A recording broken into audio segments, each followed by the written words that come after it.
BBC Radio Nottingham. So, a few weeks ago on this show, you heard from William Randall from Vulcan. It's always interesting with William. He was talking about what it's like living with Parkinson's, actually. And off the back of that, I mean, it was fascinating what William was saying, but off the back of that, quite a lot of people got in touch, actually. And this was about the reality of caring for someone who's ill. I remember one text specifically said that was really, really interesting with William, talking about new advances in the treatment and detection of Parkinson's. What about people actually caring for someone with something like Parkinson's? And we thought, yeah, that's a really interesting point, well made. So let's do it. A carer, by the way, is defined as someone of any age who provides unpaid support to help an adult live at home. The Carers Trust estimates there are around 7 million carers in the UK. That's about 1 in 10 people. That figure is rising. 3 in 5 people, they say, will be carers at some point in their lives. 3 in 5. It might be what you're doing now. It might be what you're going to be doing in future. If you've got experience of this, by all means, let me know. 0800 678 3434. That's the phone number, free phone number, of course. I've got 2 carers here with me, Jennifer and Lina. Jennifer cares for her husband, Steve. He has Parkinson's. Lina's husband is blind and going deaf, and his name is Richard. Welcome to the pair of you, firstly. Good morning. Thank you for coming in. What's the reality of being a carer? Well, Jennifer, why don't you go first? Well, for me, I mean, Steve has been diagnosed with Parkinson's for 7 years now, and he's not too bad. When you look at him, you wouldn't necessarily know that he had Parkinson's. That's when his medication is working. But for me, it's the things that people don't see. It's the things like when he can't do up the buttons on his shirt. Overnight last night, he couldn't get out of bed, so I had to push him to get him up off the mattress so that he could go to the loo. It's all of those sort of things that are hidden from view. And for me as well, it's the unpredictability of it. I never know from one day to the next whether or not he's going to be okay. We always say if he can't put his socks on a morning, then we just don't bother going out that day because we know it'll be a bad day. And although the medication is there and it does work, sometimes it doesn't kick in, and you can only take a certain amount of medication at a time and a certain number of times a day. So between those times, you have the period when the medication works, and then you have a period where it starts to wear off. But you can't take the next lot of medication for another hour or so. So it's that unpredictability that is part of the problems that we have. And we're not bad, you know, we are lucky in one sense. He's been diagnosed for 7 years and the medication is there, but the medication is there to keep him functioning, not to make him perfect, as it were. Okay, all right. Lina, what about you? What's life like for you? Well, what can I say, Mark? It's a real combination. It's both a blessing and it's a bloody headache. So, I'm not supposed to swear. Because it can feel extremely... It's strange. It's complex. So, firstly, it's very isolating. It taps into feeling powerless at times when you know you can't bring sight back. And hearing, a bit like you were saying, Jennifer, it is so unpredictable that it's the frustration. It can feel extremely frustrating when I can't have, or we can't have between us a clear conversation. It's like, yes, but, can't hear.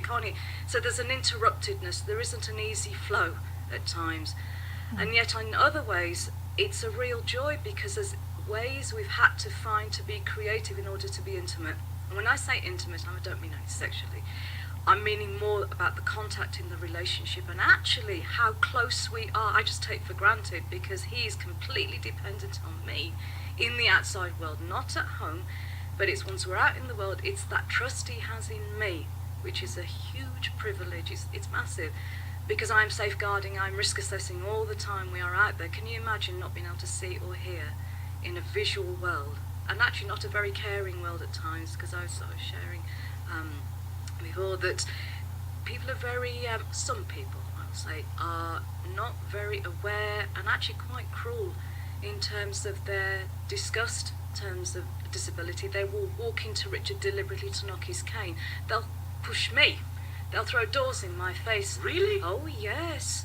The abuse that we've had. And I just put my hands up and I will go, and he'll say, Lean, just calm down. It's the way of the world at the moment. They don't know. Be patient. So he's actually got far more tolerance as I'm meeting the world. So I'm having to negotiate all the time in terms of safeguarding, but also my temper. In terms of my patience can run thin. It's very difficult to sort of pull one sort of common theme out, but I'm sensing from both of you a common theme would be frustration. Yeah. Would that sound about right? Absolutely. Yes, definitely. I mean, when Steve was first diagnosed, of course we didn't know what was going to happen, and he wasn't on any medication. Then he went on to medication, but as part of Parkinson's, they can be stiff, they can be slow. So on a morning, we have to, if we're wanting to be out by, like this morning, out by 8:45, so we're up at 7 o'clock so that he can take his medication, let it kick in. But there's times when you think, dear God, will you just hurry up? And then that got me, I was getting worked up. You feel guilty, don't you? Yes, exactly. Because of it. And what I've done, sort of subconsciously, is the Steve, and he's got a twin who is his Parkinson's twin, and I'm annoyed at his Parkinson's twin and not at Steve. Right. So being able to sort of differentiate between the two has helped me a lot. It's calmed me down a lot, because I was getting just so worked up. I cannot stand being late for anything, and so having the problem of just being slow, it was really frustrating.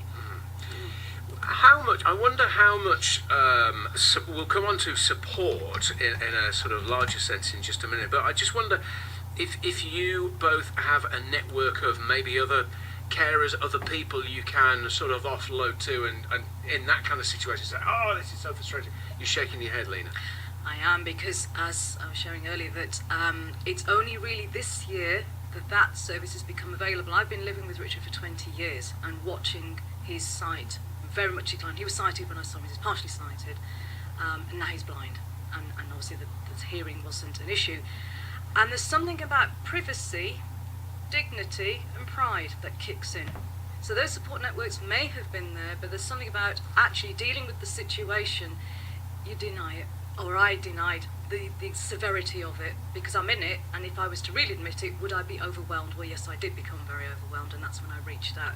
So it's the stages you go through of loss that actually to admit that there is a problem, and this has been gradual over 20 years, that eventually, because you don't want to be seen as being weak, and a failure, that was the big one. So to reach out, part of that belief that I had to challenge was that it's not a weakness to reach out for help, it's actually good.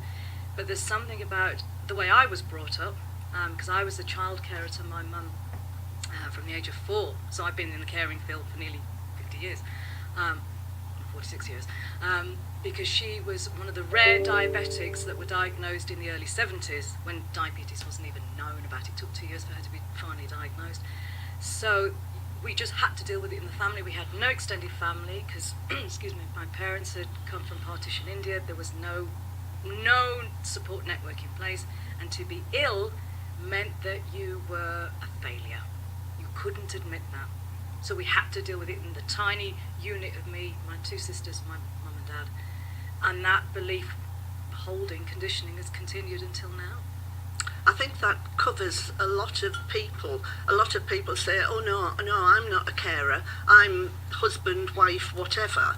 And the point is, if you don't accept that, you end up in such a state that it becomes a crisis, that you don't ask for help until you are absolutely desperate. And at that stage, it's too late, because it might be the case that you need such a break that the person that you love has to go into a home to give you a break. So actually getting over that idea and reaching out for help allows you to stay as husband, wife, and somebody else takes over the perhaps having a shower in the morning or something like The that. practicals. The practical Yeah. side of things. Okay. We're not at that stage, I will hasten to add, but I know a lot of people are, and that there are a lot of people that are wearing themselves into the ground because of it. Absolutely. We will pause there and we'll come back in a moment because I'm keen to hear more from the pair of you and also my next guest as well. So you'll find out what kind of support there is in terms of agencies, local authorities and people in the same kind of boat as well. More to come if this is Chiming With You. You can always drop us a text. I'm BBC Radio Nottingham, ELO and Living Thing. And before that you were hearing from both Jennifer and Lina, just talking about what it's like being a carer for both of their husbands. Different conditions, but similar themes coming through there. Really, really interesting stuff. Just during that song as well, Jennifer, you said something that was really interesting as well. Well, the whole discussion has been interesting. You were saying that a lot of people ask how Steve is, but they don't ask you how you are. Yeah, that's true. They'll ask how, if Steve goes out of the room to go to the loo or whatever, they will ask me how he is, which, why can't they ask him? He's not, he's here. Yeah. But nobody asks how I am. Nobody asks how the carer is. Yeah. And so I do, and Steve does as well, to give him his due. He'll ask the person that they know is caring for somebody. We specifically ask them how they are doing. That's very important as well, because I know as soon as you mentioned that, Lina was, yes, we need to get that message out as well. Let's bring in Sue Taylor now, who is Service Manager for Adult Social Care at Nottingham City Council. I know you've been listening with interest to Jennifer and Lina. What kind of help is there? And I know, what we're saying here, you work for the City Council, but I guess a lot of this would apply to the County Council as well. So what kind of help is there? Yes, absolutely. Just first of all, just listening to Jennifer and Lina, I'd just like to say what a fantastic job they are doing, and there's millions of people throughout the country doing the same kind of job willingly. But what they haven't probably said is that can be exhausting and extremely lonely. And what's important is I want to reassure people that there is help available, and there's early help available. It was sad to hear that Lina, wasn't able to seek help until later on in her caring journey. But I guess a lot of people are like that as well. Absolutely, I can try and put myself in that position. I can see how you're doing the best that you can. You've got your head down. You're doing the caring thing, and it's not just wanting to accept help. There's a pride thing that you're in that kind of tunnel vision in a way. Absolutely, I think that's absolutely right. And we were talking earlier about how important it is to have a support network around you. That might be family and friends, but in Nottingham City we do commission an organisation called the Carers Trust, and I believe County also commission the same service. Now they're there, you can just ring them if you need to just talk to somebody. You can talk to somebody. They offer advice, guidance, support. They have free access to health and leisure and wellbeing services. They can provide up to 100 hours over 12 weeks of free care. I don't know whether Lina and Jennifer are aware of that. If people need longer term care, then they can have an assessment completed, which the Carers Trust can do on Nottingham City Council's behalf. They are trusted assessors, what we would call trusted assessors. They often know the carers quite well by that stage, and we can then commission services. Now, that might be home care, it might be respite services, it might be signposted services. The impact of being a carer can affect all different areas of people's lives. It can be emotional, it can be physical, and it can be financial. So often people need benefits advice, they need advice on, small pieces of equipment can make a massive difference to people. So we need to make sure that carers providing services are well as well. Their health and well-being is just as important. Well, yeah, because if they're not, they can't do absolutely what they need to do. Yeah. Some people listening to this might think it's reassuring to hear there is support and help out there. Sometimes people worry about admin and red tape and endless, on the phone, on hold, paperwork. How much of that is there? what we've tried to do is make it simple. So there's basically in the city, there are two ways of asking for help or advice and support. So the first one is the Carers Trust that I've already mentioned. The other one is a Nottingham City contact point called the Nottingham Health and Care Point. Now there's trained advisors at the end of the phone. We have invested quite well in this service so that people are not having to hang on. You should be able to get through certainly within a couple of minutes. It's a conversation. I don't want people to be worried that anyone's going to take control. The idea is that people get advice and information to empower them to decide what's the right support for them at that time. Okay. I know as well, Jennifer was talking about a Carers Hub. Is that Yes, something that yes. you need to go and see your GP about? Is that generally the way? No, of access? all that I was meaning when I mentioned the GP is that each GP is supposed to have a carers register. Right, okay. And they have each GP is supposed to have a carers champion, and they can signpost you to the carers So that hub. could be another way So of if you having don't that know how to conversation. do it, Right. it could be that at your GP surgery there's a carers champion that you could talk to, Okay. and then get signposted into the various things. Yes. Yes. Okay. The Carers Hub actually is part of the Carers Trust. I understand. So, you know, it provides all kinds of different levels of services, Okay. and I can't express enough. Please, if you are a carer, use them. Talk to your GP. If you've got a district nurse, they will be aware of carers services. Just say, you know, do you know what? I might need some help. Okay. We all do. All right. Thank you, Need Sue. help. The pair of you, just before, I'm going to squeeze in a bit of music before the news, but I wonder as well, how easy or difficult is it for the pair of you to get a little bit of respite from what you are doing day in, night out, day in, day out? Well, what I've learned from my stubborn experience, and I can admit now to being stubborn, you've got to make it happen. I have to make it happen. I have to block out time, because actually my husband isn't totally dependent on me. He's fully functioning in the home. So it's to get over the guilt trip, because I tell you what mine was feeling guilty that I could see. And I Right. can hear. Yeah. So we don't go to the cinema together anymore. We don't go to the theatre as much anymore. We don't do all the things that fully functioning people, as I put it, in terms of sensory, not impairments, but functioning.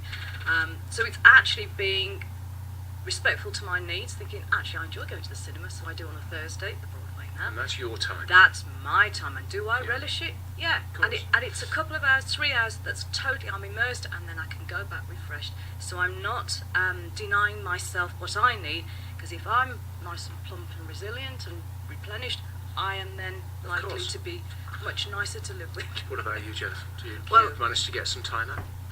Yes, I mean, as far as we're concerned, Steve can function in terms of not so much preparing meals or anything like that. I wouldn't trust him with a sharp knife in the kitchen.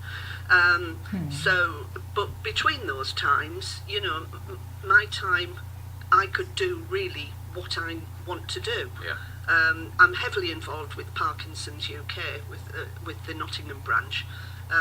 So yes, there are things that we're involved with to do with that. But other than that, at this stage, I can leave Steve, and Yeah. you know, he'll be fine. Yeah. Several years down the line, who knows what the situation will be, and then I will have to make sure that I take care of myself. Of course. You know, and you've got to be sort of, if you like, selfish and say, well, I've got to do that, but it's the only way that it will work. Can I challenge that word? Yeah. Because often that's what it's seen as being, Yeah, as being a carer. yeah. And I Selfish challenge- is perhaps the wrong word. Yeah, it's self-caring. Self-care. Yeah, Yeah. it's part of the deal of being a carer as opposed to simply being a partner wife, because it's a job, it's an additional role Yeah. that needs good maintenance. And, Yeah. and it's Yeah, you maintain your car, you've got to maintain yourself in the same sort of way. Well said.